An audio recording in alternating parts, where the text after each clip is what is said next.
Mist hangs over the weeping water like torn lace, low and damp and heavy with the stink of eel-slick reeds. The oars dip without a sound. Wood parts black water. Leather creaks. Breath steams in faint ribbons and is snatched away by the cold. Somewhere, out in the marsh, a curlew gives a thin cry and falls silent, as if reminded that cries attract notice in a country where notice is death. Yara Greyjoy stands in the prow beneath the notch-dark sky, a knife in her fist and salt on her tongue. She tastes the river and the night and the memory of home, rogue waves and tar and the hot spit of a storm.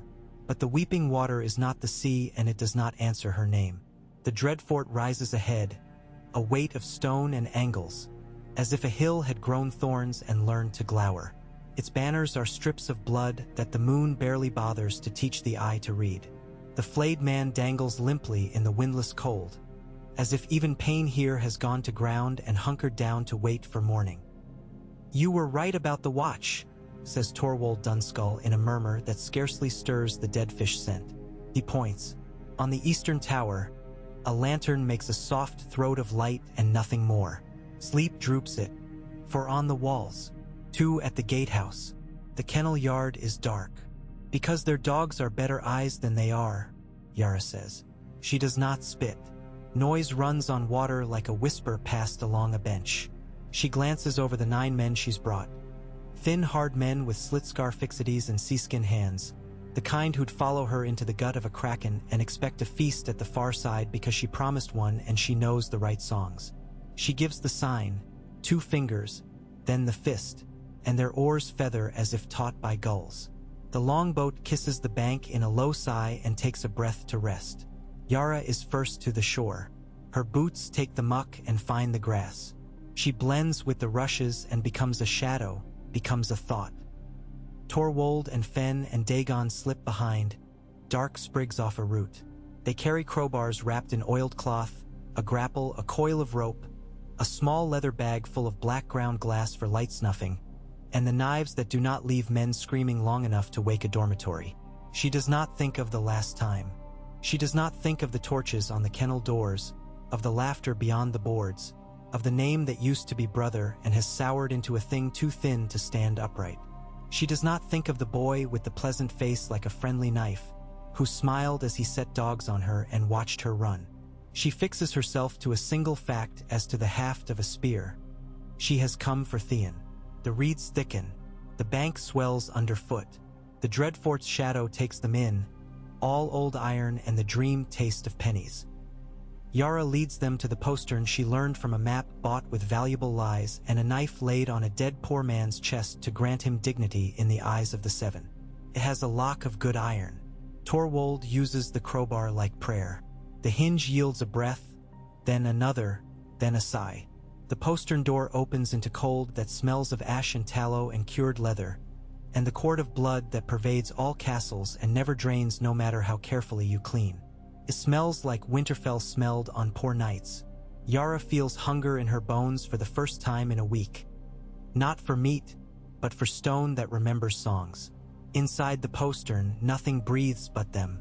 A little rushlight guttering down the corridor is all the light there is. Yara takes the lead by feel more than sight. She has a map of the kennel yard in her memory as exact as an old man's hate. Left where the wall kinks, then a stair like a tongue, then a passage that tastes of old straw. She moves until she hears them before she sees. The slow, soft ripple of living beasts dreaming, the crackle of bedding, the rattle of chain. The kennel yard is a rectangle of winter. Doors low and hard to a man's shin, bars like bone. There are 8 houses on the north wall, 6 on the south, for on the east where the arch to the yard leaves them a little space. Yara kneels by the third of the north and puts her face to the crack in the boards. Hot breath fogs her cheek. A dog, muzzle scarred, takes in her smell and does not bark. The gods are awake for once. Torwold prizes the bar up. Wood groans. A dog noses at Yara's wrist. She gives the creature a smear of suet from a twist of paper and then a palm that tells it the world will not end for a moment. She moves on. The 5th kennel holds the old black brute she remembers by scent and by the way he'd laid his head on her boot last time as if to ask forgiveness for what his master had taught him to do. He did not forgive, and neither did she. She gives him suet as well, and a whisper that is not words. The last kennel at the south wall is too large for a dog. It is a room without light, straw, a smell of old piss and panic, and the dry cough of a man who has not spoken himself out loud for months. Yara puts her face to the gap in the door and breathes. She knows the smell beneath the rot. Salt knows salt. "Theon," she says, and hears herself saying his name the way the wind says Theon when it finds the rafters. There is no reply. She has not earned one. She prizes the door open and goes in low, one hand ahead of her like a diver. Straw prickles her palm. She touches a foot, a calf as thin as a conversation, a knee. When her hand reaches the thigh, its bones jolt away from her like startled birds. The man recoils into the corner. "There now, little brother," Yara whispers, as if speaking to the dog. "Do you know your name?" "Reek," says a voice made of grazed glass. "I'm Reek." Yara closes her eyes. She sees a boy chasing a girl through a hall of stone with a velvet banner trailing from his wrist. She sees the boy at a board, laughing with his mouth full of capon grease, daring and never doing the thing he dares. She sees his face when every tower of Winterfell chose to be a bell and ring itself apart. "You were," she says softly. "Come to me now." He makes a sound, not quite a sob, not quite a laugh. She scrapes him up with her one arm and feels his bones. His head fits under her chin like it used to when boats were games and the world was a harbor. When she guides him from the straw, his legs forget how to be legs. Torwald takes one side without being told. Fen the other. They make a chair of hands and carry him like he's a prince who's lost the knack of walking but not the right to be carried. And then the dogs start. Not at them. Not in alarm. They begin that low, thrumming sound that is half of a bark and half of a prayer for meat. He is coming. Ramsay Bolton is not a large man. He does not need to be the way poison does not need to be. His boots tap in a dance on stone. Yara hears him before she sees him and feels her jaw set. She has thought of this moment across 100 watchfires, and her thinking has made no difference at all because Ramsay is not a thought but a fact in the world. He comes with one lantern and one man at his back to hold it. He does not imagine the night is dangerous because the night belongs to him the way the dogs do. "What are my sweetlings humming at?"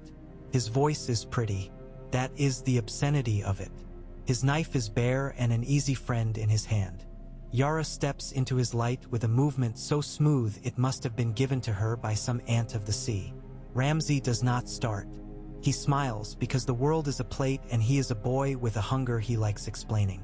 "Ah," he says, "have you come for him twice? Brave, brave and..." She does not listen to the adjective.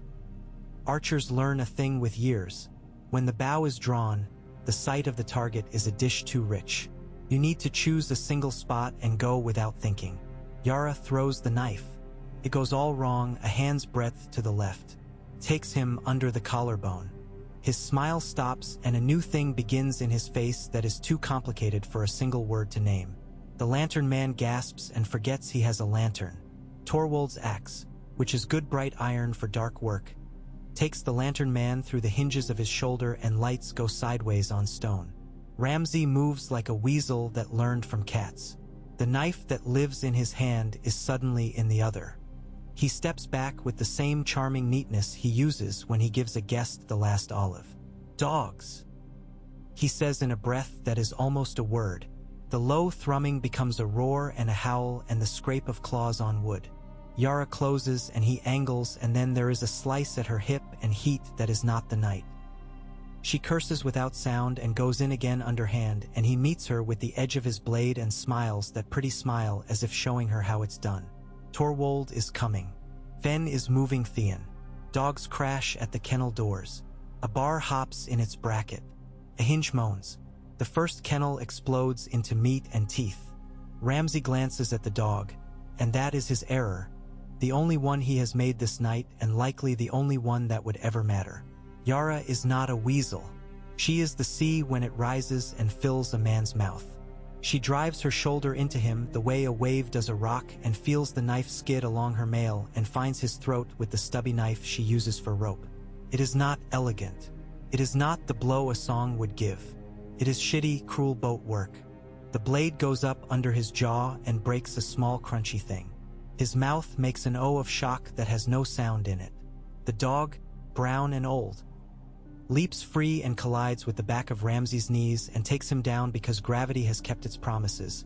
And in the blind tumble his knife opens Yara's mail at her hip like a purse, and her blood makes a new dark in a place that does not need it. Torwold bellows like a bull trying to remember how men talk. Fen drags Theon. Dogs spill like winter comes from doors. Yara's knife is pinned by bone in Ramsay's throat and she cannot draw it out. She does not need to. The old brown brindled dog, who has devoured the things men threw to make themselves gods, puts his jaws across Ramsay's face the way hunger explains itself to a boy who thinks he has invented it. The sound that comes is not long. Later, after the archers have become useful and 3 more men bleed their names into the yard and Torwold has kicked the lantern into the straw and thought better of it and stamped it out, and after Yara has wrapped dirty cloth around her hip and told Fen to stop apologizing to his mother long enough to take Theon's other side, she looks down at what is left of a face that had been handsome to a fault. The brown dog, exhausted, pants with his jaw pink to the hinges. Yara rubs his skull. "Go on," she says. "Be a wolf tonight." A cry goes up on the wall. The alarm comes at last, as alarms always do, late and loud and convinced of their importance. Yara and her men ghost the way they came, Theon a bundle of sticks between them, blood making their footprints not much brighter than the night. Behind them, the Dreadfort wakes, frost slow, with anger in its joints. In front of them, the weeping water tries to be the sea and fails, but tonight Yara will forgive a river anything. The longboat takes them like a mouth takes a prayer. Oars bite. The reeds whisper now that it is safe to speak. Out over the dark, the cry of a horn calls men from beds in an old language that was crudely invented for this one work and has never learned a new word. When they are 3 bends downriver and the Dreadfort is a smudge of dark, Yara lets herself look at her brother. Even by that name she only uses in her head, he is hardly that. He is thin as a regret. His eyes are too large for his face and too bright for any honest work. She says nothing. To say nothing is sometimes all a woman can afford. The river widens. The current takes them into a black mouth with rotten teeth and the taste of tide. The sea is out there beyond the marsh, where wind runs without fences and all men are honest in that they are liars. Yara breathes. She cannot call it home. She can call it hers. Theon speaks first. It is a whisper she might have mistaken for reed music if she were not listening for it, the way you listen for mice when you are the kind of woman who will eat mice if she needs to. Did you come for me?" "I did," she says. "Your sister did." He flinches at the word as if it has more edge than knives. "He will come," he says, and then, cautious as a man learning to write with his offhand, "He won't," Yara says. "That is a mercy and a cruelty both. He is food, Theon. The world is done with him." He turns his face to her like a plant to the small heat of a candle. "Am I food?" "Not tonight," she answers. "Tonight you are a man in a boat and the river's yours until the tide turns. Take that much. No one else will give you more." His breath snags.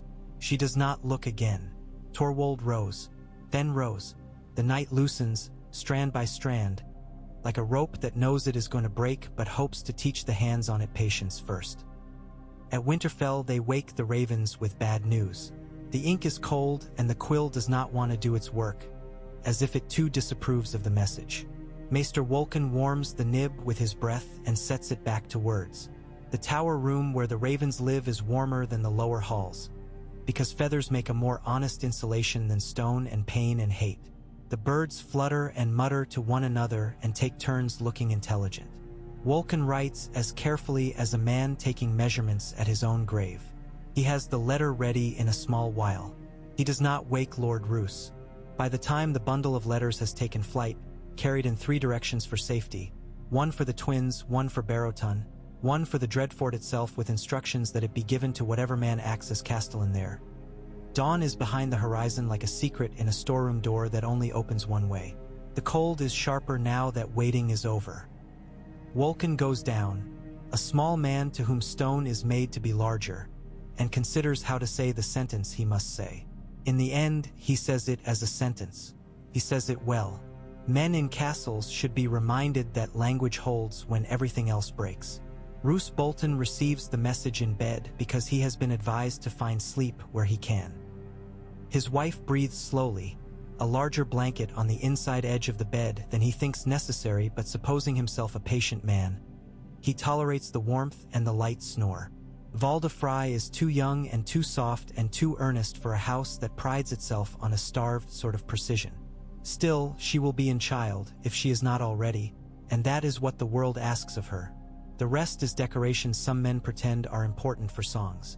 "Lord," says Wolken, bowing with intelligence, as if he knows exactly what position to take so that his neck is no more or less vulnerable than his duties require. "There has been a disturbance at the Dreadfort." Roose looks at him the way anyone looks at a window they have not yet made up their mind about breaking. Then he looks at Valda's sleeping bulk.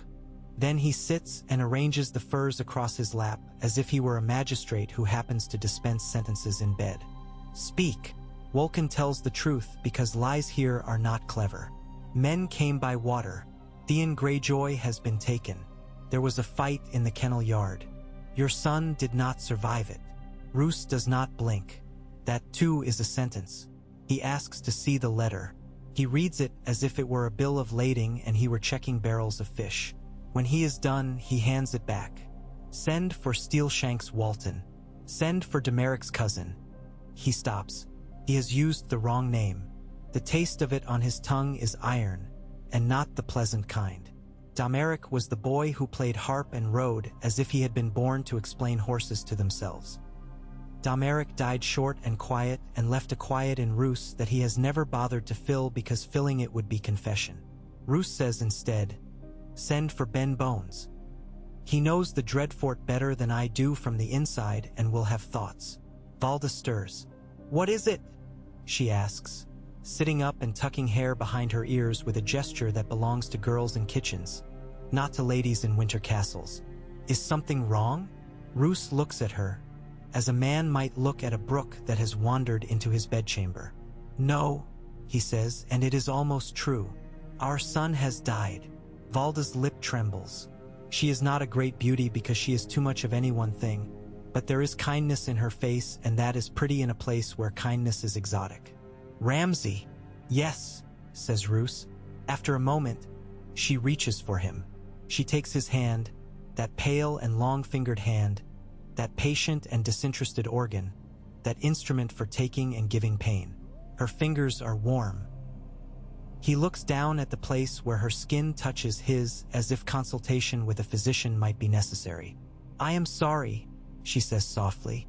"I know he was your son." Roose Bolton, who has never in his life known how to be moved by a word he did not first have a use for, almost laughs. It would be like the groan of a hinge that has not been given oil because oil is for men who cannot tolerate the sound. He does not laugh. He squeezes her hand once because it seems to be wanted of him and because it costs less than a present. Later, he sits with Steelshanks Walton and Ben Bones and Maester Wolken under a map of the north that does not show how treachery moves on foot. Outside, the day is a handful of chalk on the sky and the air tastes like the shape of ice. Inside, the fire burns with the sullen obedience of men who have never been allowed to do anything else. Roose listens more than he speaks. He lets his men bring him facts like foxes bring rabbits. "Theon's kin did it," says Steelshanks, as if a problem put in a box and labeled is already solved. "By water. They'll be running for the sea." "Then do not let them find it," says Roose. He is not angry. He is a man adjusting a figure in a ledger. "Send riders along the weeping water. Light signal fires on the headlands that see out onto the bay. Offer silver to any crofter who points a gray boat out to a patrol. Take the kennels apart. Find each guard who was on the wall last night and ask him to tell you his story in his own words. Write their words down. Later, when you have daylight and food and no dogs singing at your ears, read those words again and find the lies. Men who lie to me about my walls lie because they are fools or because they serve another. Either way, they no longer need a throat. Ben Bones purses his mouth as if keeping stew in. "We will need an heir," he says cautiously. The blow lands softly on the table and sits there, small and important. The lords of the north are not slow to talk when a chair has no one's hand on it. Roose glances, not at Wolken, but at Valda, who has brought him wine herself because she has not understood yet that serving is a kind of power and giving the cup to a husband a kind of ownership. He thinks of the curve of her belly and does not permit himself to imagine. "We will have an heir," he says. "Pray for a boy." "And if the gods are slow?" Ben Bones asks. "Then I will do what men do when the gods are slow," says Roose, and in his mouth the words make a blade. "I will decide for them." In the Vale, a girl with brown hair sits by a window that looks east and pretends the world is smaller than it is. Snow frets and flurries and finally commits itself to falling. The first flakes vanish as if ashamed of their smallness upon the stone of the Ares ledge. The later ones survive to make a thin seam that a child might count when making himself a task to avoid tears. Elaine Stone, who is not Elaine and not Stone, leans her forehead against the glass and forgets for 3 breaths to be careful of the shape of her mouth. The chamber behind her is quiet. Robin Arryn sleeps like a bird that has forgotten how to fly and dreams it is flying anyway. Peter Baelish writes a letter in a neat hand that looks like the tracks of an animal that uses its claws only when necessary. He always writes by the window as if the light there knows him and will not betray him. Elaine watches him in the glass, because looking at him outright is not safe when the world is pretending many things that are not true. A gust shoulders the window. It moans softly, like a compliment. "You are brooding," Peter says without looking up. He knows where her face is without needing to see its false hair. He knows where everyone is in any room he owns. "You have the look a girl gets when the world begins in a sheet of glass." "I was thinking of Winterfell," she says in the whisper you use for ruined cities and churches at dawn. Snow on the windowsills, steam from the kitchens, the smell of pine on the hall. There was a crack in the 3rd stair that told you who was coming when you learned the sound of their step. Peter dips the pen and does not drip a drop he has not planned. "You can have those stairs again," he says. "Arranged to taste." She does not turn. "Arranged," she repeats. He smiles. She hears it. Peter's smiles are sounds as much as shapes. "If the stairs you remember offend you in some small thing, we will replace them. When you are Lady of the North, little bird, the carpenter comes when you call." Her face tightens and then the girl called Elaine loosens it because she is a practiced liar and the truth aches when held too hard. "I received a scrap of rumor at the midday bread," she says instead, as if it were trivial, "a small coin found in the seam of a dress. The Dreadfort was attacked. The bastard was killed." Peter looks up now and his eyes do the trick he taught them when he was 13 and nobody cared that he existed.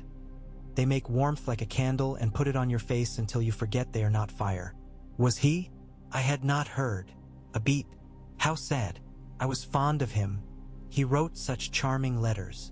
"You are jesting." "I am always jesting when it costs me nothing," Peter says amiably. He sets the pen down and clasps his hands as if preparing to pray. A vacuum of that size will draw air from the Vale as easily as from Barrowton. Lords prefer a story with a pretty girl at its heart to a ledger written with Fry ink and Bolton blood. If the North must accept a new voice to speak for it, shall it be an old man at White Harbor with gout or a child with bad manners at Last Hearth? Or shall it be a Stark? "An Arryn by marriage," she says, to see if the sound shocks him. It does not. "An Arryn to ride with the Knights of the Vale and a Stark to open Winterfell's gate," Peter says. "I can put the one on a horse. I can give the other a key. The rest we let them all invent and call it their own idea." She thinks of the snow in the courtyard at Winterfell and the way it turned the world into an honest map. She thinks of her father's face when the world first began to lie to him in a way that mattered. She thinks of 100 little girls who will grow up in houses where their mothers tell them stories of wise queens who did not marry the wrong wolves. "I will not be a wife they chose to shut mouths," she says, and it is a dangerous thing. A fire lit in a room where men keep oil close to the floor. Peter's voice is quiet. "You will be what you decide," he says. We will give them the choice they think they want, and the one you actually desire will walk in behind it as if it were a servant carrying a cloak. I promise you this. No man will lay a hand on you that you have not allowed to touch your sleeve." She believes him and does not. It is easy to believe a man who has learned how to hold truth and lies in the same hand and make them look like friends. Still, something in her moves. She sets her forehead to the glass again. The snow makes the sky a letter from a stranger. She writes her name on it with her breath and the window blurs. At Castle Black, Jon Snow reads a letter from a man whose signature looks like a sword laid flat.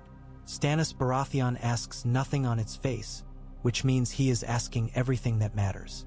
"Come with me," the shape of the words says without saying.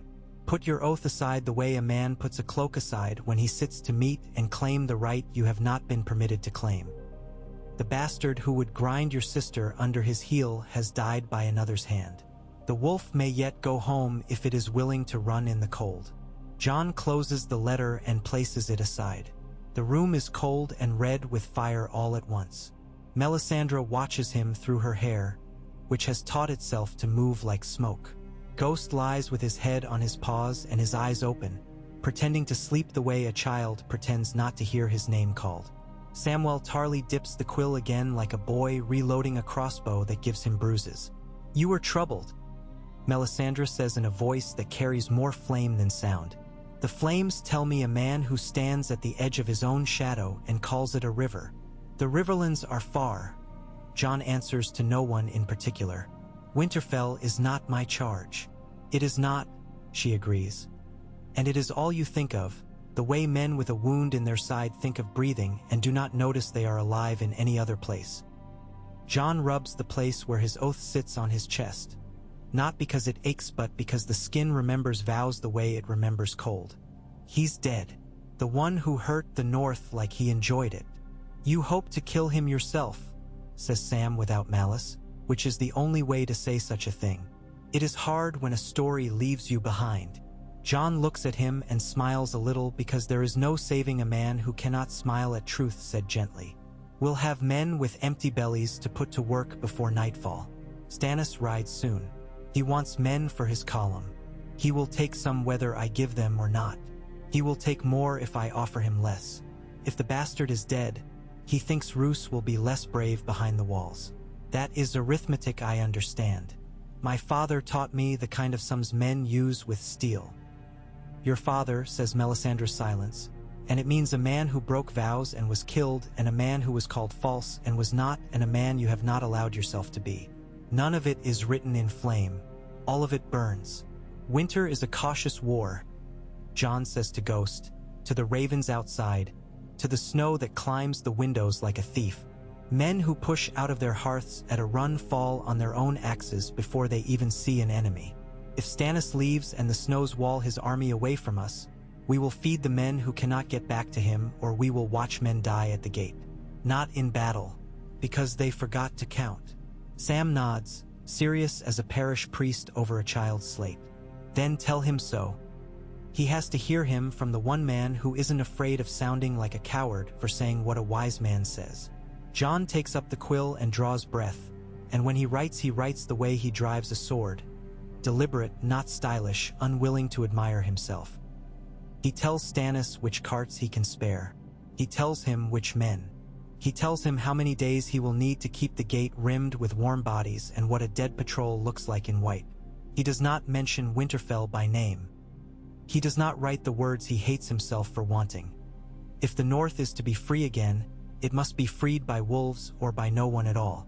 In White Harbor, a fat man eats a pie and takes its measure, as if all the North were inside its crust and he were deciding how it has been made.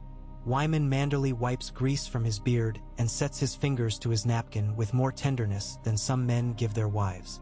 He listens to Davos Seaworth with half his attention. He does not permit the other half to show. "And when my king takes Winterfell," Davos says, himself a lean long hook of a man in a place where hooks are useful. He intends to make it good. He will hold, not merely fly a banner for a season. He will raise with wood and stone and grain. All he asks is ships and men and bread, and he will ask far less of those who offer it first and more of those who answer late or not at all. Wyman smiles with a mouth like a harbor that has seen too many storm-sunk hulks to pretend a calm day is a prophecy. I am a loyal man, he says, to kings who are loyal in their turn. I planted a weirwood in my heart when I was a boy, and my mother beat me with willow until I agreed to admire the Iron Throne. That tree has never grown well. The bastard of Bolton is dead, Davos says softly. Men who stayed quiet for fear of him can be loud for love of their own again. Wyman laughs. It is not the laugh a thin man makes. It is a laugh that fills a room and turns corners and scares mice. I was never quiet. I was patient, he says. There is some difference. I would like to help you end your patience, Davos says. He does not smile. He has been a smuggler long enough to know when not to. Wyman regards him, turning an eel bone between finger and thumb as if reading its hieroglyphs. Bring me the head of a certain man, he says mildly, and I will send my ships anywhere you like. Bring me the promise that the wolf will sit again where wolves sit to judge, and I will tell the world that Wyman Manderly learned to dance when he was old. Davos inclines his head. He has brought stranger proofs to men less clever than this. I can bring you the head, he says. The second thing, I can only bring you a vow that a man you do not trust will keep. And I will tell you plainly, that man is not the king I serve. It is a boy who took vows you think are foolish and intends to keep them because he is not clever enough to see the profit in breaking them. Wyman's eyes narrow and their corners crease into the map's fat men's store where other men store coin. Ah, he says, a boy who calls himself Snow because men who despise snow fear names. I have heard that frozen name before. He will not come. He is chained to his black coat, and men who hide in black do not change the world. They keep the dead from eating it and call themselves saints. Some saints have two hands, Davos says. He holds out his left. Wyman stares and then he laughs again because laughter here is how a man does not drown in a room with no sea. And because the bastards of this world have a way of turning the debt-keepers out of their chairs when winter is done. Wyman nods once like a man acknowledging that a piece on his board has learned to move in an odd way and he must remember that. Bring me the head, he repeats, and when he smiles now it is a winter smile and not a harbor one. And best of luck with your saints. On a cold strand where the weeping water makes a last fret at the sea and then admits it is beaten and lets the tide tell it what to do, Yara Greyjoy's men set a fire so small that a cat could have warmed itself between its flames without singeing whiskers. Her hip throbs, a slow, true thing.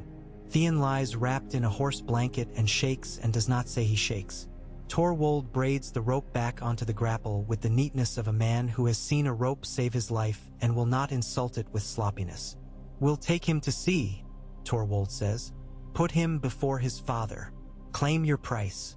Balon Greyjoy's prices are always wrong, Yara says. The smoke crawls sideways and into her hair as if to be remembered. He'd pay for a prince and ask for a war. He'd pay for reek and call it a lesson. Theon turns his face up under the blanket. In the firelight his eyes are less large and more man. No father, he says, which is the first thing he has said that sounds like a decision and not a fear. No father and no Winterfell. If there is a boat that goes somewhere nobody thinks to look for names, put me on it. Yara squints at him. The tide lifts the longboat and settles it as if encouraging old bones. A soft place? She asks, not without contempt. A place where boys who broke everything can be nothing instead, he says. He looks at his hands, which have not yet remembered the tricks they used to do with bow and blade. For a while, until I remember what a name is, if I ever do.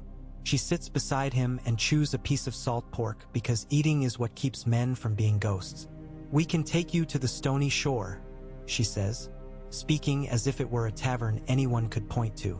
Hide you in a cottage full of old women who will beat you for forgetting to empty the piss pot and will call you dear when you do. Or we can take you to Deepwood where I know a hill that has been taught to keep its mouth shut and you can live in a hole and come out in snow.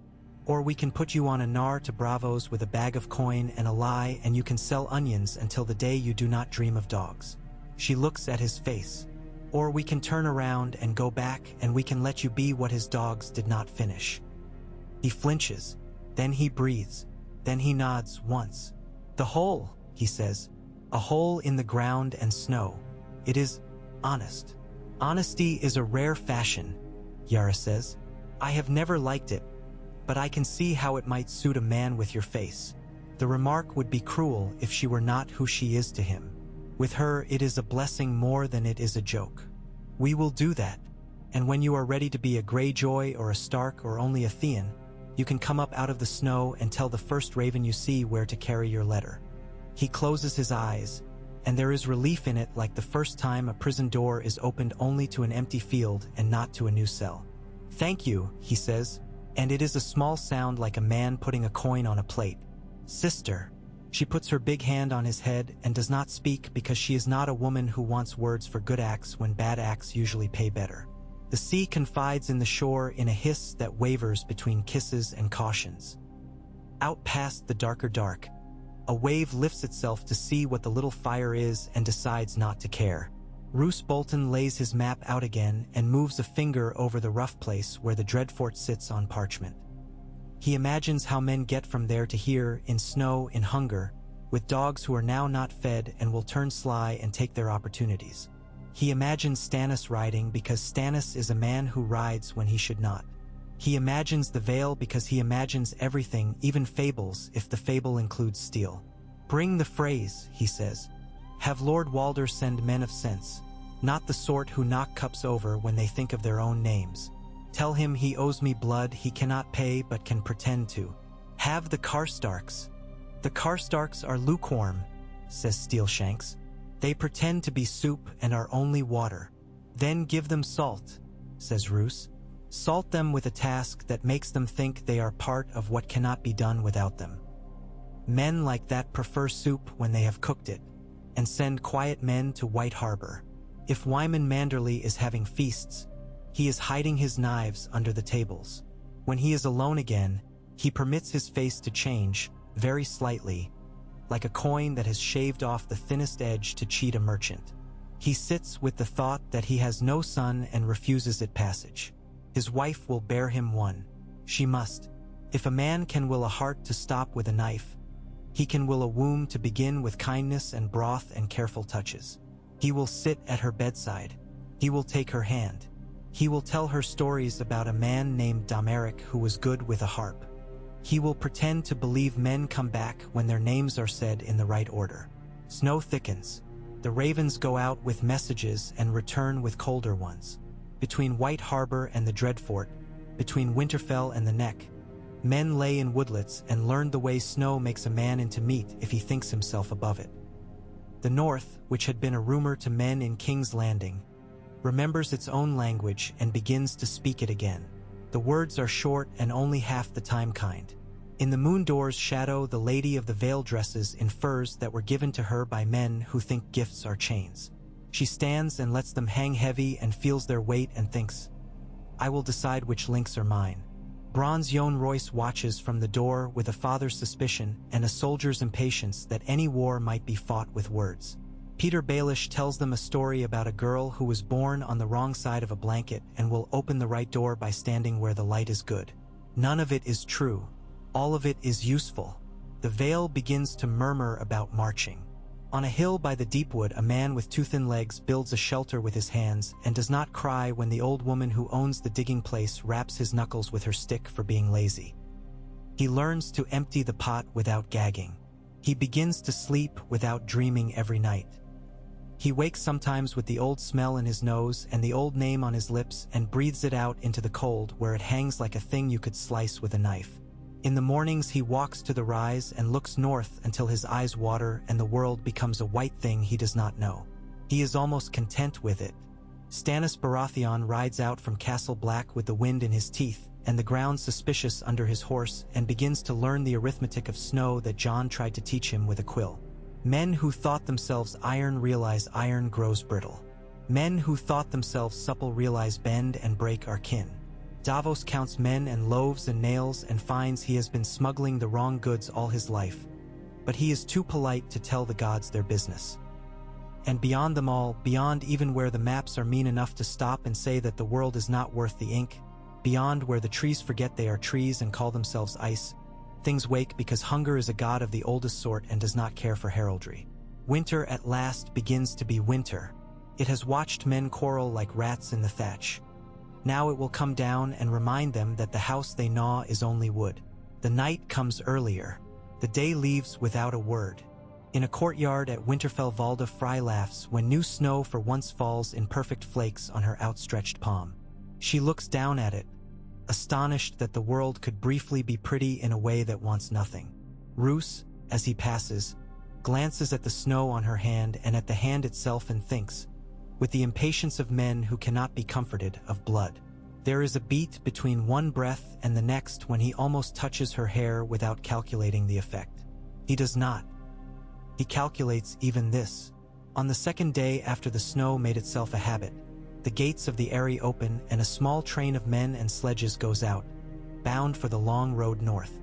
Peter rides with them and Elaine rides and Bronzeyon rides. The boy who thinks himself lord of the Eyrie cries because the world is moving and he hates when the room shifts under him. Elaine keeps her face to the wind and it steals her tears and she is grateful.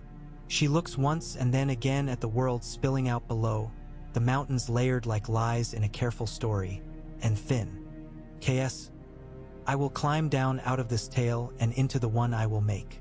If I never marry at all, I will marry the snow. At the hill above Deepwood, Winter's thin light finds Theon Greyjoy cutting wood and doing it badly. He cuts again, better. He stacks. He learns the trick of making his hand do a thing without his mind advising it of each step. In the night he dreams of a dog whose jaw he cannot see and of a lantern that will not stay lit and of a face that he is almost ready to admit he used to wear. He wakes and goes to piss in the snow and writes his name there as a boy might. He looks at the letters until he believes them.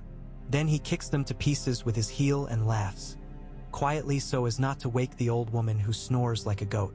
And at the Dreadfort, in the kennel yard, men wash buckets of frozen blood away with boiling water and complain of the stink, even though the North is a country that is not shocked by what bodies do. There is a place on the stones that does not come clean, where the old dog laid his jaw. They lay straw on it and tell new boys not to worry. They worry. The North holds its breath. In White Harbor, cooks learn extravagant pies again because Wyman Manderley says suddenly that he likes his meat in lists. In Barrowton, Barbary Dustin looks up from a letter and smiles a smile that would have unsettled a better man than the one reading it to her. At last Hearth, a boy with a voice too loud for his own face pounds the table and calls the phrase frogs and makes the men laugh, and laughs himself, and it is almost enough to save him. In King's Landing, news runs like a sewer and pours itself into the wrong cups. And a queen burns a letter at a brazier with a small exact flame and thinks of wolves like a girl thinking of old stories. Snow falls while men decide. It does not ask them if they want it. The world narrows to wood smoke and breath and the sound of leather on leather. Somewhere, a raven finds a warm chimney and sits on it and studies the men who pass beneath and cocks its head and thinks what ravens think, which is, there is bread in this. There is meat. There are names to carry, and the work is good. When the first column of the Knights of the Vale breaks out of the snow shadow at the gates of the moon and shows itself like a blade taken out of a sheath, the men of the road turn to watch the iron shine. The girl at their head is not a girl and not a lady and not a bastard. She is a story someone is telling, and she is learning to hold the quill. She rides with her hood up and her mouth set, and she looks north because the wind presses her face that way. If there is fear in her, it has learned to sit up straight. Peter rides at her side like a man leading his own shadow. Bronzeyon rides as if he intends to judge mountains. Ahead, the land rolls and dips and is carved with frozen rivers that think of spring the way an old man thinks of girls and laughs at himself. Men who have taken their names from trees and hills and dead kings look up from their fires as the column passes and see only another army, and then see the banners and then see the girl and then do not know what to do with their hands. Behind them all, it is still night at the Weeping Water, and Yara Greyjoy's longboat makes no sound as it climbs the shoulder of a wave and slides down the other face. She does not sing. She does not count the men she saved or the men she lost. All counting is a lie at sea. Somewhere far to the north and east of their small fire, a dog who has forgotten he was a dog and remembers that he is hunger noses snow and finds a track and follows it until the scent tells him a new story. When he looks up, the sky is black as a cup of beer a lord would pretend to like to show he is a man. When he looks down, the snow is the color of old paper and will take any writing the first hand gives it. Roose Bolton puts a glove on because he intends to go to the wall walk and feel the cold the way a lord feels the quality of a wine when he buys a cask that will be served at his own funeral. Valda asks if she may come. He says yes because it will matter later that he did. They stand together under a sky that means harm and look out over a land that has always meant harm and called itself home. He does not take her hand because he is thinking of letters to send and of knives to sharpen and of whether men will love a baby if the baby is his. She does not take his hand because she is thinking of whether the baby will love her enough to call her name first. The future stands just beyond the far parapet, wrapped in white. It waits with the patience of old stone, not because it is kind, but because it knows there is nothing men can do that it cannot include in its story without breaking. On the yard below, a patch of straw shows where a stain sat that would not be argued with. Boys cross the patch and make jokes and then look at the sky as if expecting it to answer. It does not. Busy with snow. It will be busy for a long time. And somewhere that is not a place yet, a wolf lifts its head and turns it because a smell it knows and does not know has found it. When it puts its nose into the wind is courteous and moves aside. The wolf breathes and tastes iron and pine and a girl's old laughter and a boy's new name and ash and the mean pride of men in tall castles. Then it puts its head down on its paws again and waits, wise enough to let men do their slow work and bring the world around. The North remembers, always and badly and with a hunger that is not the hunger of dogs. The men in it forget and attempt to remember and call the attempt honor. They take steps on stone that never forgets, and each step is a word. Winter reads aloud. It is a long story. It has only just begun again. Snow keeps its own liturgy on the hill above Deepwood, crusted and thin in the mornings, loose as flour by noon when a little stale sun bakes the top and then slips away like a guest who meant to stay longer. The old woman calls herself Hild and does not care if that name is one she wore last year, or if it belonged to her sister who died in a spring flood and would not mind lending it. She has a stick she beats sense into boys with and a pot that holds stew made of things that prefer not to be named. The boy in her hole is all elbows and apology. Theon learns to split wood without glancing over his shoulder every blow as if a glove will touch it and tell him to split it wrong. He learns to hold the log with his knee and not his hand and to back his weight and not his fear, and the wood obliges him with straight rinds instead of wicked shards. When he brings the armful back, he waits for Hild to reach for it because a hand that reaches first is a hand that once came back bitten. She lets him wait and then takes it and nods. Her nod is a fee. He pays it and she pays him with a little meat in his bowl. Once he wakes before dawn because the air has gone suddenly polite and does not press. The world is quiet in the special way it is when creatures with teeth are out, and he does not yet know enough to name the shape of it without testing it. He crawls to the mouth of the hole and looks past the thin brush Hild has bent over the door and sees a wolf. It is not ghost white. It is common gray, and that commonness undoes him. It looks at him as if he were a tree that might hold rabbits instead of a man who has learned to be a hole. He lifts his hand without deciding to. The wolf blinks, uninterested in hands, uninterested in anything but the scent of deer, uninterested in being a story. It moves on. He does not tell Hild. He would have told his sister. He grinds his teeth quietly to feel that they are still there. Yara comes sometimes in the late afternoon with her hood iced and her hand out for the cup of beer Hild keeps buried in the yard under a leather flap to keep it from freezing.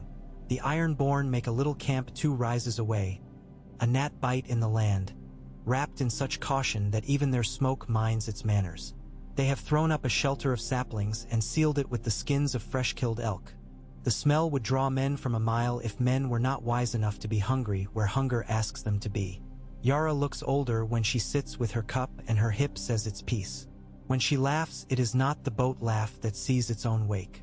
It is a shallower thing but true. "Stannis is on the move," she says one day, chewing a piece of bacon that came from a sow who did not think she would feed soldiers. Or thinks he is. The trees won't agree with him. He's learned to count, to his credit, but he hasn't yet learned that the North cheats in sums it finds insulting. "He can have Deepwood," Hild grunts, "if he can find it." "He will," Yara says. He's the sort who will teach himself to read your face until he can make it blush with his finger. He'll put his men between here and the coast, and he'll gather any sheep with iron in their ears he finds along the way and call them his. When he's gone, I'll call them mine again. It is a round game. The sea, Theon asks, because there are two words now that can make his belly move in a way that is not hunger. And sea is one of them and Winterfell is the other, and he is not yet strong enough to speak Winterfell more than once a week. Near enough to smell her, Yara says, wiping her knife on her thigh. Far enough that men forget how to speak plain. When you are clever again, brother, I'll take you to look at her and you can decide whether you want her back. He takes in the phrase and turns it over in his mouth like a pebble to smooth it. Clever again. As if cleverness were a shirt he could scrub in the stream and hang on a bush and take up dry. He stares at the bit of bacon in his bowl until the fat goes dull. I don't know if I ever was, he says. It is almost a confession of pride, because he thinks perhaps naming his own duncehood first makes him lord of the room where men do that naming behind backs. Yara snorts. You made cleverness your god. That is why you got bitten. The gods you make for yourself are always worse than the ones you inherit. She drinks. Our father made the sea his god and it bit him too, so that is not a warning, only a song.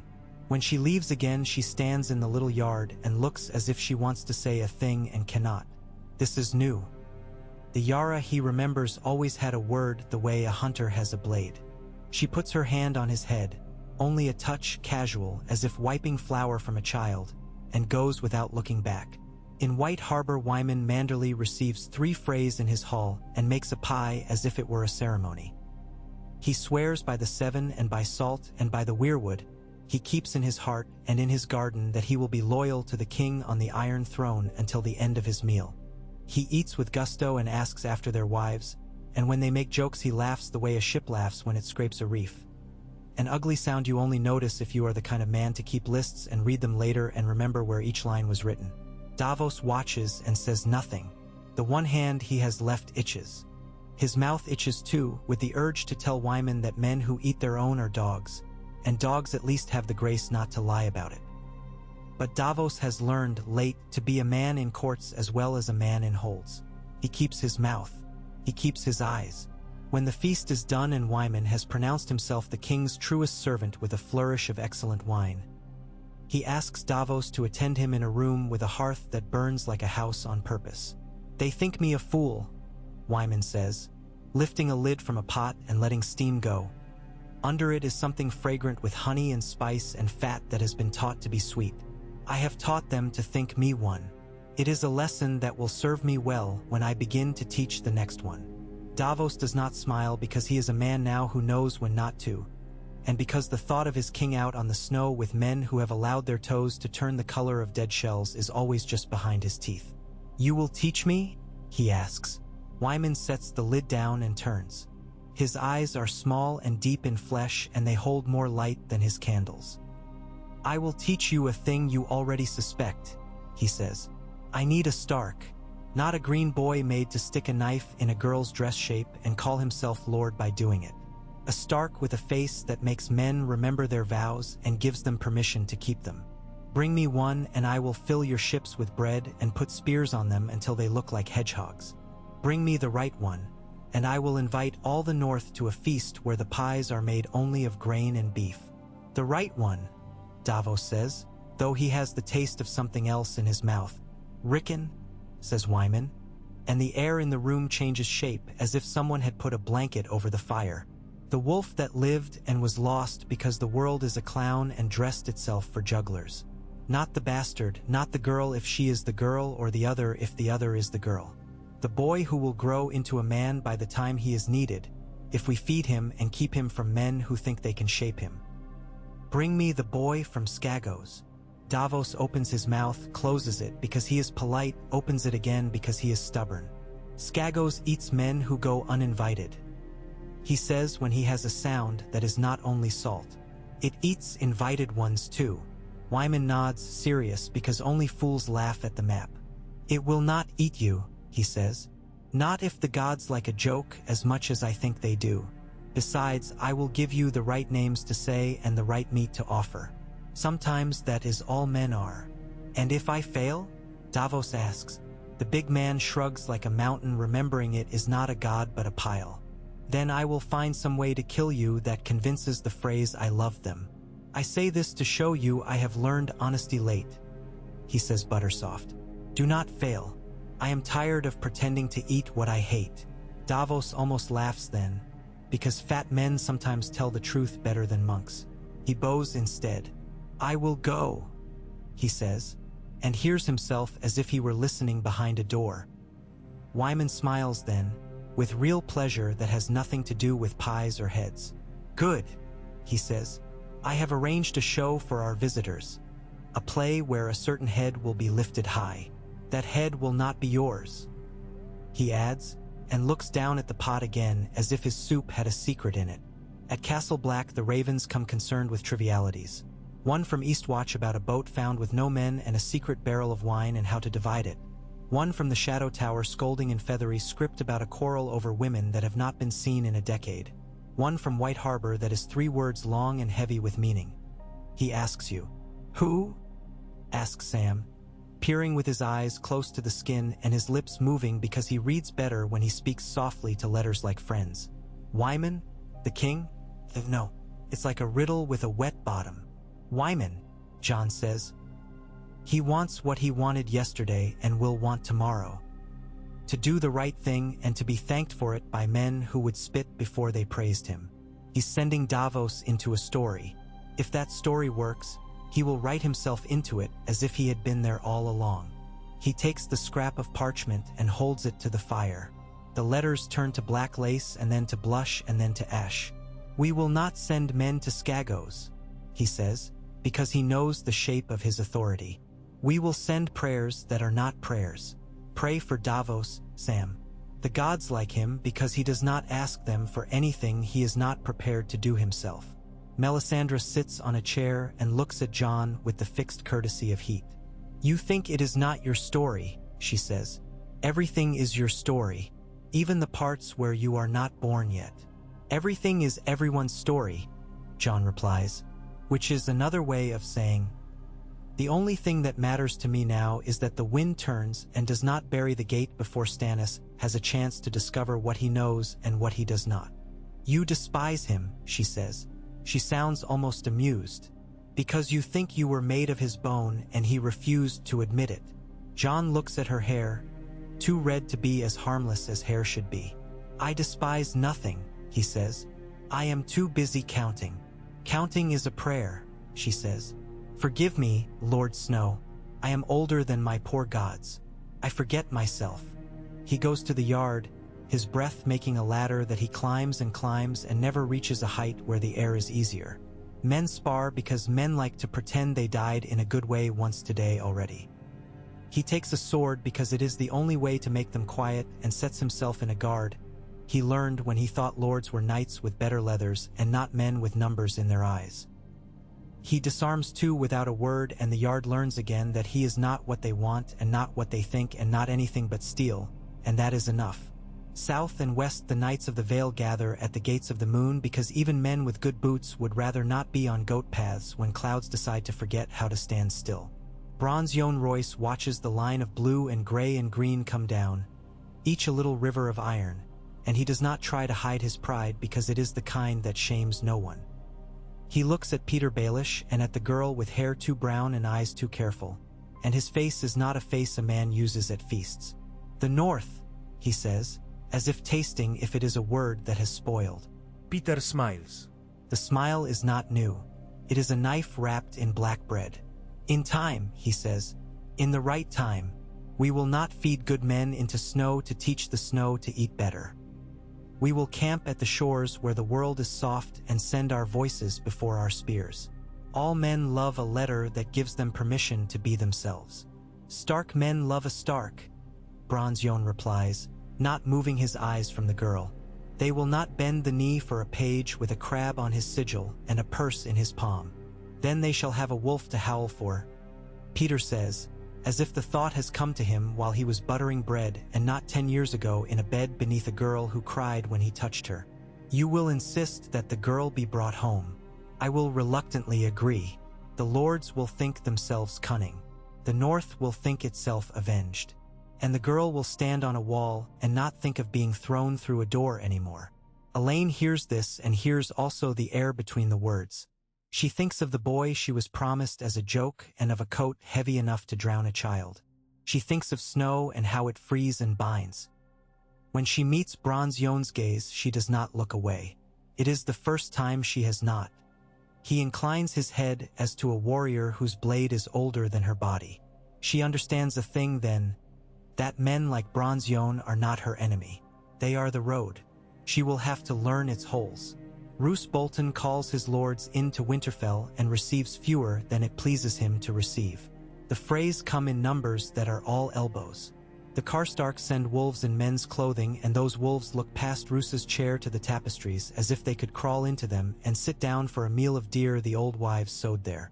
Barbary Dustin sends a man with a smile sharp enough to shave and a letter that smells faintly of mare, as if she had ridden into it before sealing.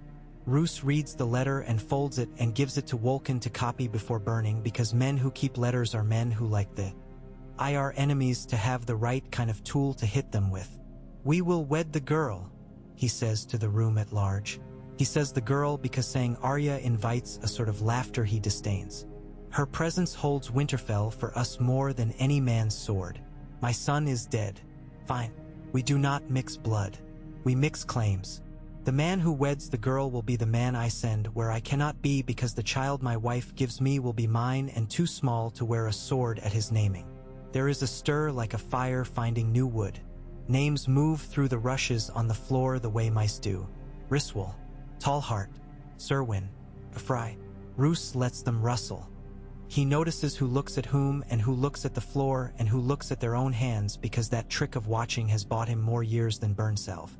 "Not a Fry," he says mildly, and every Fry in the room discovers curves in his mouth he did not know he had. "You have your reward. You were permitted to sit in rooms you will not be invited to again." He smiles to take sting out, and succeeds only in showing another blade. A Northman, with a name that means something in a song men have not forgotten how to sing. "A Karstark," says Arnulf, because he has taught himself to appear younger than he is by leaning forward and speaking above men who could break him with one hand. "We stood fast. We can stand a bride as well." Roose regards him as a man might regard a knife on the table when a woman is carving a chicken. "You changed your name to please a lion," he says. "It will be some time before your chair forgets the way you sat in it then." He turns his head slightly. "Ryswell." Roger Ryswell makes a small bow that admits he has ridden horses long enough to know which ones lie. "We have a nephew," he says. "A good boy, sturdy. He thinks too much of his own name already. But a wife who can make him ashamed is a better tutor than any maester." "Barbary will object," Roose says. "Barbary enjoys objecting," Roger replies. "It keeps her winter warm." Roose hears himself, somewhere further back, say the name Domeric again. He sets the sound aside as if it had been a tiny splinter in a cheese. "We will choose a man the Karstarks cannot murder without admitting to their own innards," he says. "And we will wed him to the girl, and we will show the world that the North has chosen us, even if the North has only agreed to be fed through the winter." "And if the girl refuses?" asks Valda softly from the back of the hall where she sits, because she must learn now that sitting is not only a word women use to describe something that does not matter. The men turn, surprised to find a room in their castle where they forgot to look. Roose looks at her too. She is rounder than last month. He measures again, not with quill and rule but with the plain thumb of hope. He finds the measure wanting and gives it kindness instead. "The girl does not exist," he says. "The idea exists, and ideas do not refuse. They only move from table to table and get served with different sauces." Outside, a boy with straw in his hair finds the dark patch on the kennel yard that will not scrub out and lays fresh straw and hums, because boys hum when they cannot be brave out loud without looking like fools. The old brown dog pads across and sniffs the straw, uninterested in history. Someone throws him a bone. He takes it to a corner and eats it with the care of a courtier, unembarrassed by his hunger. The boy watches him and learns nothing except that dogs sometimes win. Stannis Baratheon's column becomes thinner as if a tailor has taken it in without asking. The hills teach men. In the first week that a fire you can see from 3 ridges is a headstone and not a comfort. In the second that a man hears better hungry than full when you ask him to pick up his feet. In the third that mercy is letting 1 man go home with no toes instead of letting 3 men lie down and be snow. He loses 6 horses before he understands that the big ones from farther south stop where they shouldn't because pride is a heat that makes sweat, and sweat kills. He burns wagons to get at the iron and makes the smiths bang new shapes out of it to fasten to shoes. The smiths have never loved a king as much as they love him now. He learns to let himself be taught. Davos goes down to the docks in White Harbor in a cloak so plain that boys do not think to ask him where he bought it. He has a purse Wyman gave him and a leather packet with names written in a crabbed script that will open doors and mouths and meat hooks on Skagos if the old men there let old names move them. He keeps touching the place where his fingers are not. It is a habit, like touching letters with your tongue to taste the ink. The ship he chooses is not fine and not fast and not friendly. It is a boat that knows how to go places the sea doesn't want visited. The captain is a square man with a face as blank as a tavern table after a bad night. He calls himself Toland and does not say from where because that would be letting a god pin his name to something. They cast off in a wind mean as a taxman.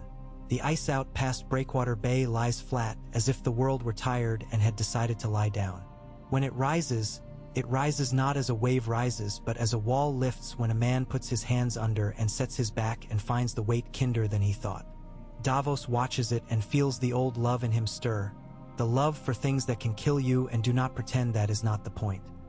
He mutters a prayer to the mother and another to the stranger, because in his house of gods even the one no one invites to dinner might be the one who comes when you are upside down under a wave and need to remember that men breathe with their mouths and not their pride.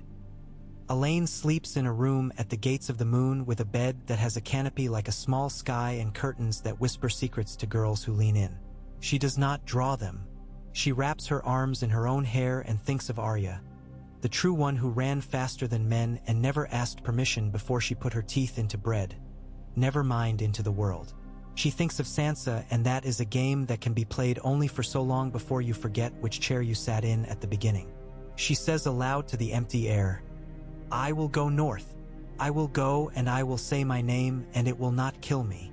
The room does not answer. The room has heard many declarations, and likes to see a winter by them before it decides which ones were promises and which were only cold. Bronze Yohn comes to her with a nod the next day. He does not bow. He is not the kind of man who bows for anything without thinking about whether it deserves it.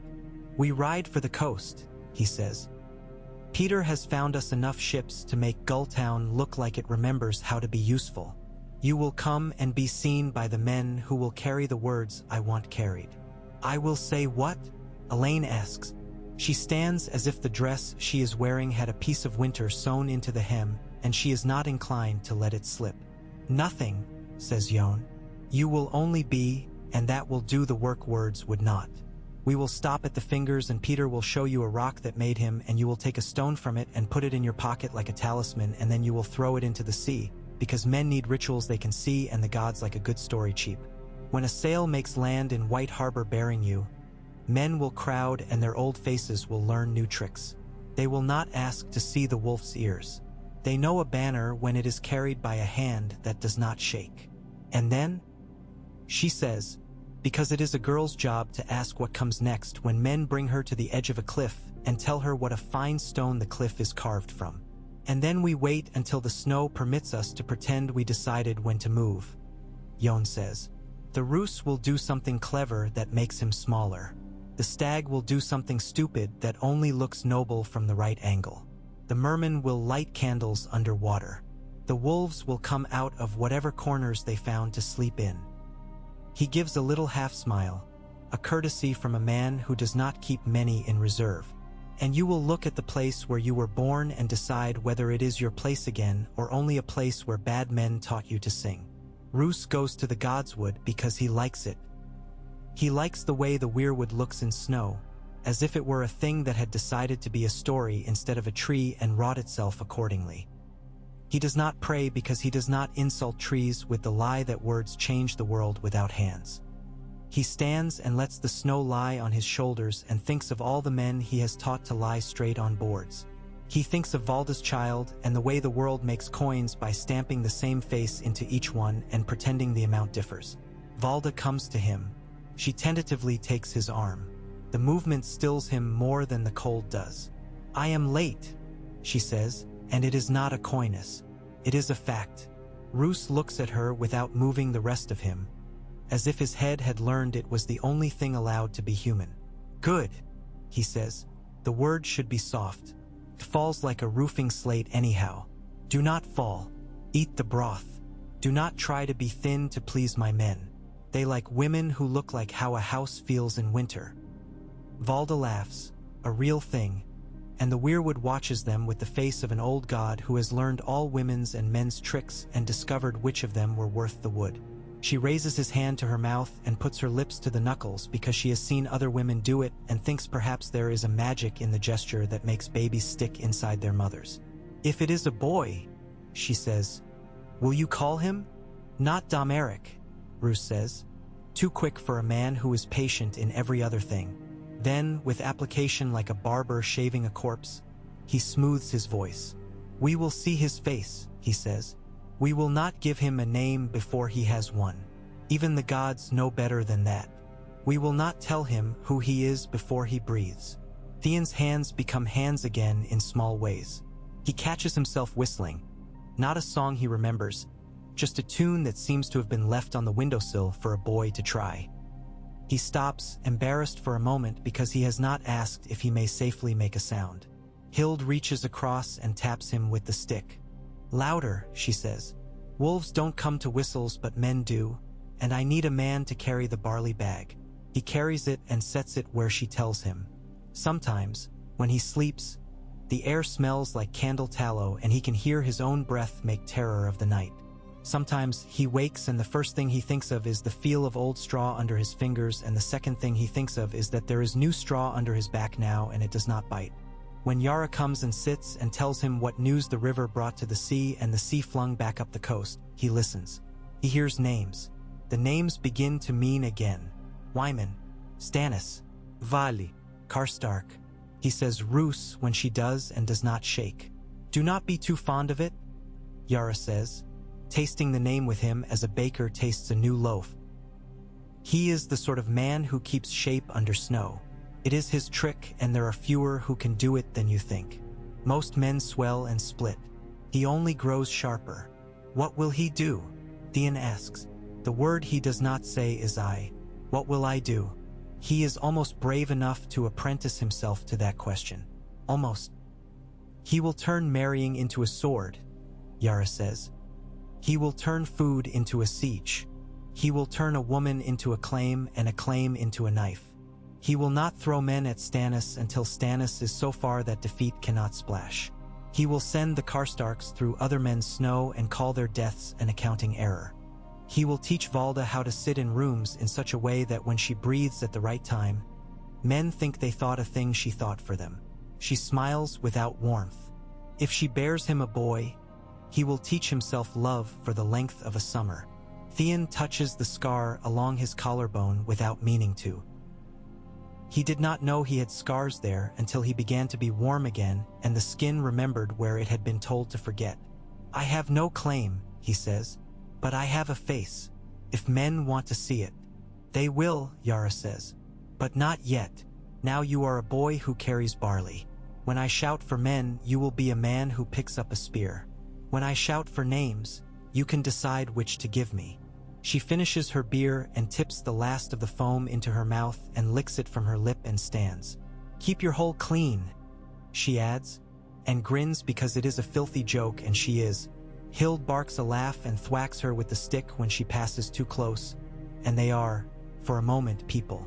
News runs ahead of the Vale's banners like a child who wants to be noticed before his father comes in. It gets into taverns and sits there and orders bread and broth and waits to be asked where it is from. It brags. It is wrong about some things and right in ways that matter.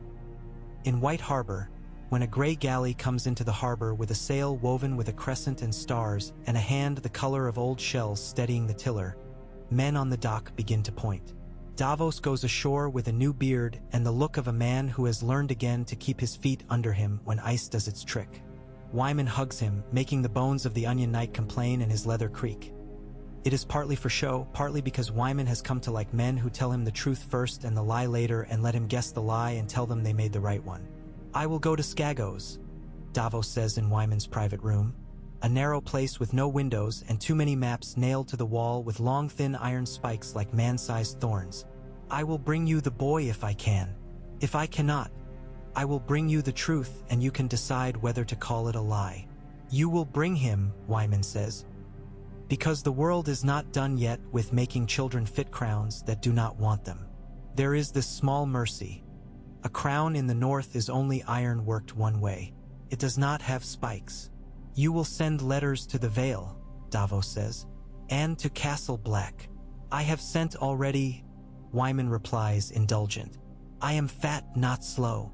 Out on the sea, the wind slews and shifts and smells of a thing that is not rot and not storm and not pine and not anything Davos has a word for, and he does not like that. He goes to the bow and looks east and sees only the line where sea is and sky is, and the seam between them is plain, and he promises something that is not a prayer and not a boast and not a threat and goes back to his cup. In Winterfell, Roose chooses the man. It is not a Karstark. It is not a Serwyn. It is not a Ryswell either. He chooses a Manderly cousin, sly and thin and hungry for a name the way men with full bellies sometimes are. A boy whose father made him count every coin twice and whose mother taught him to dance so he would not be shamed in halls where men notice feet. The choice causes talk. That is the point. He keeps the girl in a room with a window too small to be a door and a fire that will not quite consent to do as it's told. She shivers and the maids tell one another she is modest when the truth is that rooms she cannot leave turn all air into memory of dogs. Wolkan brings her warm wine and stupid stories, and sometimes she listens, and sometimes she cries and refuses to do it where anyone can pat her. Roose visits her once and looks at her the way he looks at a map. She looks back as if she were a sea and he were a man with a boat too small. "Eat," he says. "Men like a bride who looks like a feast." She eats enough to not be sick because she learned that trick when she was a child watching other children punished for pretty. Roose leaves. He tells himself with discipline that it was nothing. He tells himself the truth. He hates that girls have to be the instrument of claims. He hates it because he thinks himself above such ugly necessity and because he knows he is not. He goes to Valda and sits with her and reads to her from a dull book about herbs because her hands get less clawed when he says parsley slowly. The old brown dog goes one morning and does not come back. The boy with straw under his belt cries as if something has come out of him, and the man from the kennels thumps him twice on the head, lightly, to teach him men do not cry when dogs do.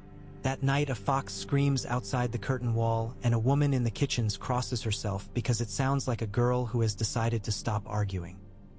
The wind has the laugh men get when they prove their own point and sit down in a chair too small for the body they have earned.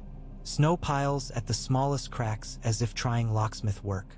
On the hill above Deepwood, Theon goes to the spring with a bucket and slips and falls on his back and for a long time cannot get up because his laughter has made him unable. Hild stands over him and shakes her head and says that boys always find their humor in falling and men find it only when they stay down long enough to notice how the sky looks from there. He stops laughing and looks at the sky. It is gray like a wall that has been built too quickly and will fall when men lean their backs to it. He thinks, against his will, of how Winterfell's sky looked when he was a boy with onion grease on his mouth and a jest that would make girls roll their eyes and boys elbow him in the ribs. He lifts the bucket and carries it back, steady. When Yara comes, she smiles as if pleased to see his chin where it is. "We will have to go," she says. "Stannis is coming up this way, and I don't want my head put on a pretty point while men sing about how brave I was to let them do it." "I can stay," he says immediately, with a little panic because decision is still a thing with teeth. "I can." She shakes her head. "I have men who will mind this place. Hild will mind you if you choose the hole again. But I want you under trees I know the names of if men with banners begin to write on the snow. Stannis is fond of using you as a word. I am not fond of letting him." He looks at Hild, who is stirring the pot with a willow branch and taking personal offense at a bit of carrot that refuses to go under. He goes where I tell him, she says, not looking up, until the day I tell him to tell me instead, and he does. Stannis sets men to cut a road through the trees because he is the kind of man who thinks roads are morals. He advances half a day at a time, and then he does a thing that will be told of him longer than his name. He stops because the snow says stop. He waits. His men think him wise and think him a man who learned from a boy in black who loves him and does not, and think him stubborn and are grateful because stubborn is sometimes only what keeps your skin on your bones. The Karstarks become a line of dark on white and then a scatter and then a rumor. He is a good hater, but he knows which hate to take a day off from. Davos makes Skagos and does not die and does not kill. He is given a name to say and he says it, and old men with tattoos that look like maps you cannot read nod once and let him live in their hall and eat their fish and give him the boy, though the boy is now unkempt and wild and his eyes dart as if he will bolt if the bowl of stew is taken away. Osha stands with him, her hair coiled into something a woman could pull on if she wanted to hurt her. She hisses at Davos and then she does not.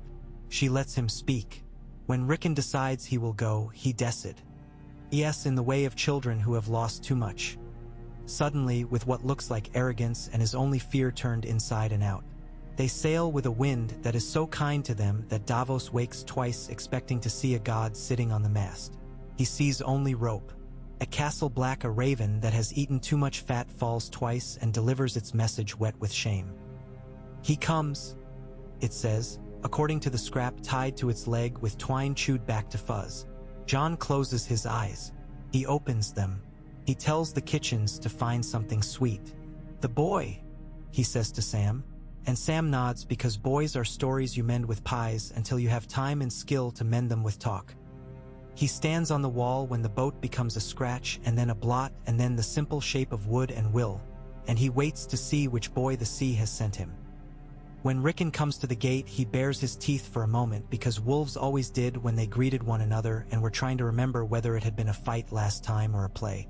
Jon goes to his knees, as if prayer had finally found its shape at last. Elaine sets foot on a dock in White Harbor and feels the world come up through it and into her. She is taller than she was when she left the north because girls learn to be taller when they must, even if their bones do not oblige. Wyman Manderley comes with a cloak that smells like cedar and lemon and has little white mermen embroidered where only the seamstress would notice, and he places it on her shoulders as if he were putting waves around her. He kisses her cheek with lips that could have eaten pies and found better meat there than in half the men of his hall. "Lady," he says loudly enough, "Your Grace, it is too much. It is the point." Men in the square lift their caps. A woman puts her hand to her mouth as if she had planned never to be surprised again and failed. Peter watches from a balcony with ironwork like vines.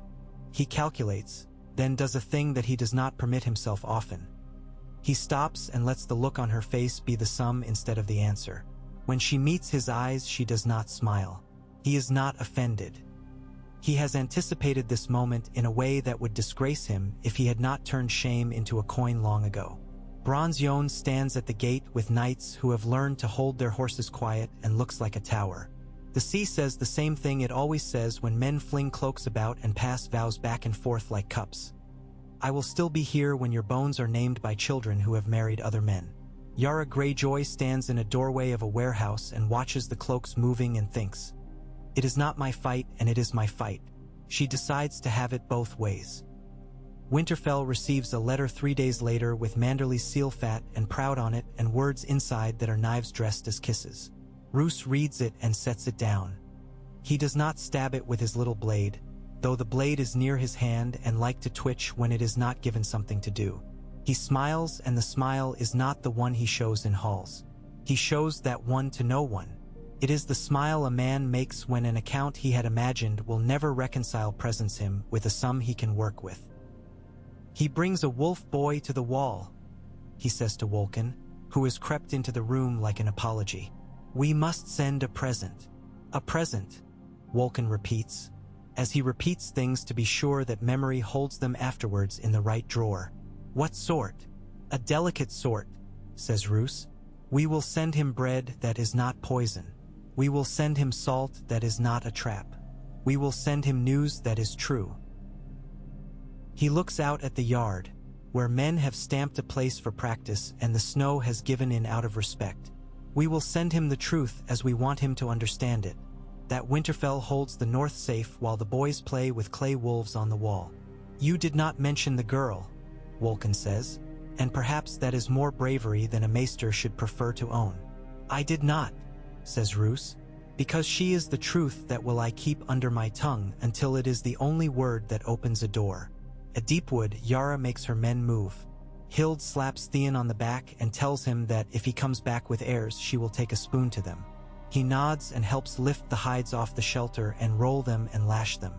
He finds a spear that sat in the corner and belonged to a man who does not need it because he went away under a tree and did not come out. He hefts it. The weight is not bad. You will not throw that, Yara says. Not yet. You will learn to hold it and make men believe you know what you are doing with it. That is all half of war is, and the other half is bread. She looks towards where the sea will be if you walk long enough. And ships. But we will talk about ships after we talk about bread. The old brown dog, wherever it has gone, nose deep in fox and rabbit and the stories small bodies leave for noses wise enough to read them, pricks its ears because a sound has come that does not belong to prey. It is as old as the first men who cut stones and stood them up because they liked to talk to something taller than they were. It is as new as the boy kneeling in the snow at Castle Black who has not yet stood. It is the sound of men deciding. The dog puts its head down again. He has learned by being beaten that the only decisions that matter to dogs are whether to lie here or there, whether to eat now or later, whether to lick the hand that feeds with teeth. He sleeps. Men do their work. The Vale Knights leave gulls behind them and frost lines on the decks and find a sea that does not care who they are, and that is precisely what they need. In White Harbor, Wyman keeps his pies plain for a week, and none of his household are sure whether that is the clearest sign yet that he is to be feared or the only mercy he has shown in a year. In Winterfell, Valda bends to pick up a bit of dropped bread and does it with such awkwardness that Roose, who notices such, swallows softly at the thought of how well the body has followed orders.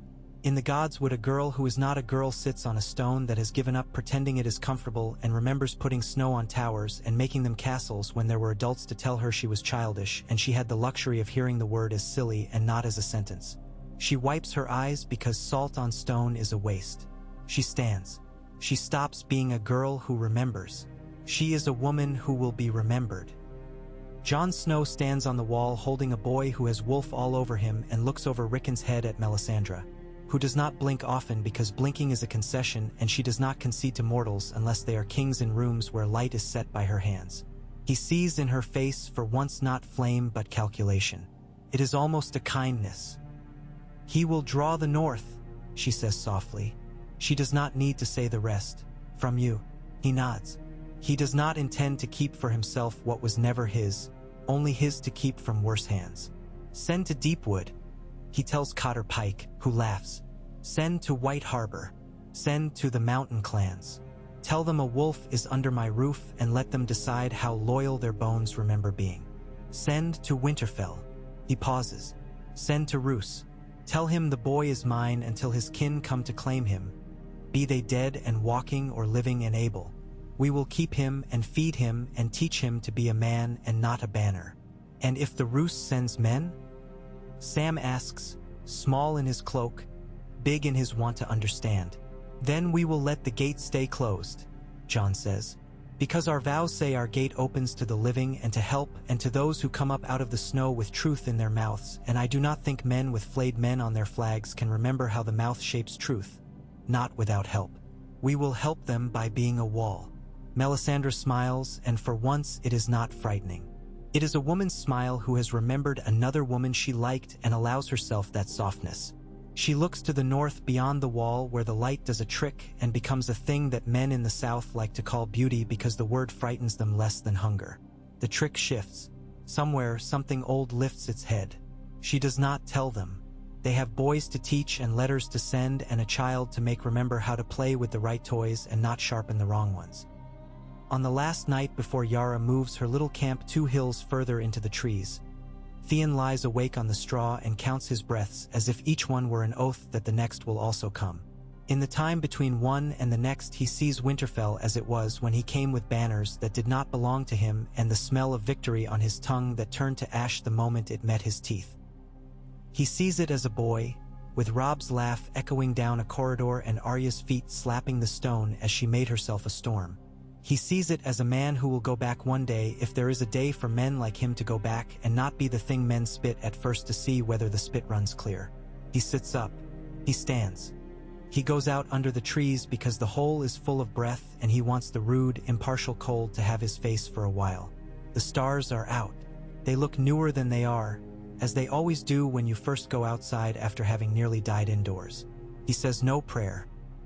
He puts one hand on the trunk of a pine and leaves it there until his fingers sting and then burn and then ache and then make peace with being alive.